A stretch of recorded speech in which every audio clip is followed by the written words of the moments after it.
Nos concentramos en temas internacionales, hablamos de la situación en Medio Oriente, esto con relación al reciente ataque que se registró, un ataque aéreo por parte del gobierno israelí en contra de líderes de Hamas en Doha, Qatar. Una embestida que promete escalar las tensiones en la región. Sobre esto hablamos hasta ahora con una voz experta. Se trata de Farid Kahat, internacionalista experto en conflictos de Medio Oriente. Bienvenido a Noticias Caracol en Vivo. Gracias, buenas tardes. Bueno, quiero empezar preguntándole precisamente sobre, primero el análisis sobre este ataque, lo que hay detrás, pero también las implicaciones.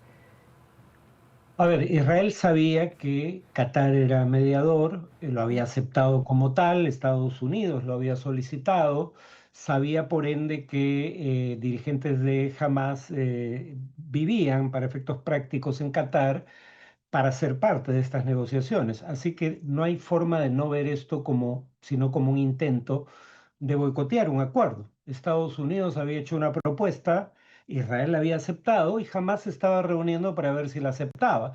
Los antecedentes sugieren que nuevamente es un intento de impedir un acuerdo. Ya hubo un acuerdo en el pasado que Israel rompió unilateralmente. Había un principio de acuerdo antes de la última propuesta norteamericana que Israel nunca aceptó públicamente. Creo que esto tiene que ver con la suerte política de Benjamín Netanyahu, pero creo que esta vez hay consenso en que fue más allá de lo que incluso sus aliados aceptarían como tolerable. Hablamos entonces de las consecuencias de este ataque. Bueno, Estados Unidos curiosamente ha dado garantías a Qatar de que Israel nunca va a volver a atacarlo. Eh, la pregunta es por qué tiene que dar garantías tan exigentes. La respuesta obvia es que no parece haber hecho gran cosa para impedir que Israel hiciera lo que acaba de hacer. Aparentemente sabía que esto era inminente y no lo intentó detener. Entonces, creo que la palabra de Estados Unidos como mediador está en juego, porque recordemos que lo mismo ocurrió con Irán. Había pactada una reunión un domingo y el viernes de esa misma semana Israel atacó a Irán, con lo cual la reunión no tuvo lugar. Creo que Estados Unidos es consciente de que esto afecta su, digamos, imagen como mediador en la región.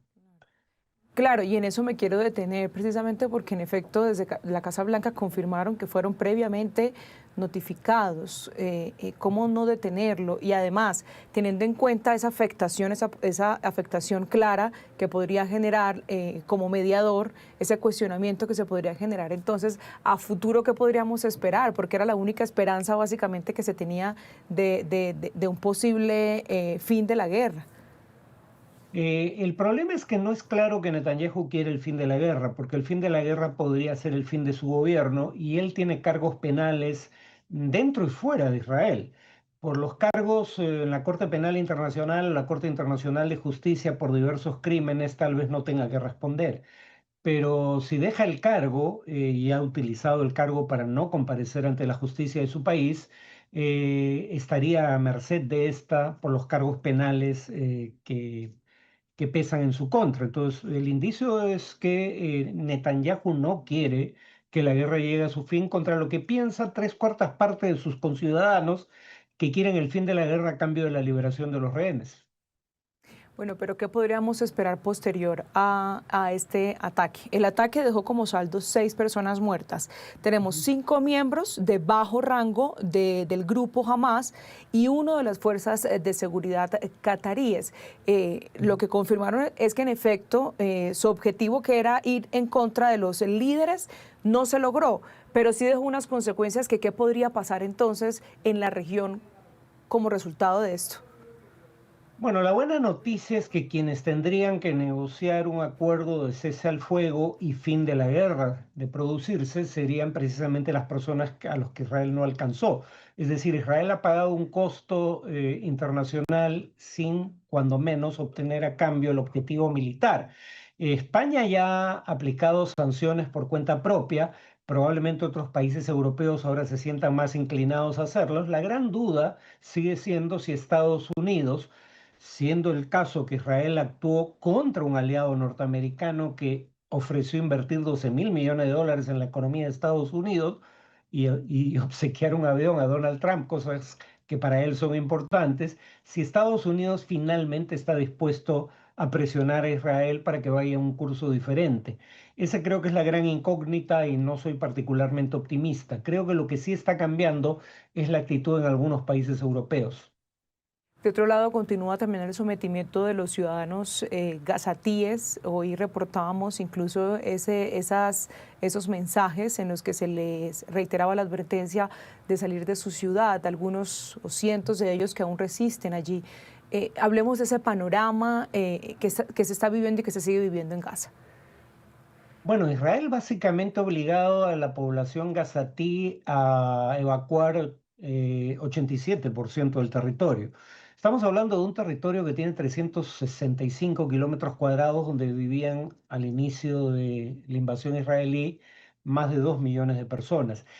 Hay muy pocas zonas, Almawasi, por ejemplo, donde se supone que hay zonas humanitarias, pero esas zonas han sido atacadas decenas de veces por Israel y dos, no parece haber suficientes alimentos para todos ahí, ni lugar en el cual guarecerse.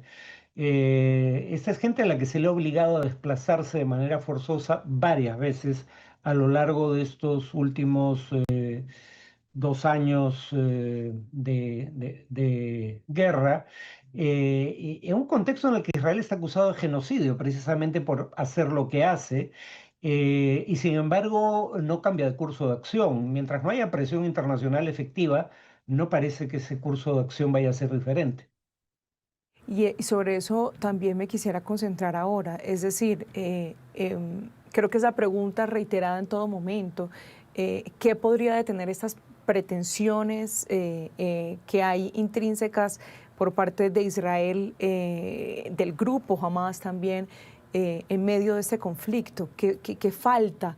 Porque en lugar de verlo mesurándose, lo vemos cada vez empeorando con nuevos ataques que sorprenden además, porque ya no se concentran únicamente en Gaza, en la franja de Gaza, sino también en territorios como Qatar. A ver, una cosa que podría pasar es que caiga el gobierno de Netanyahu.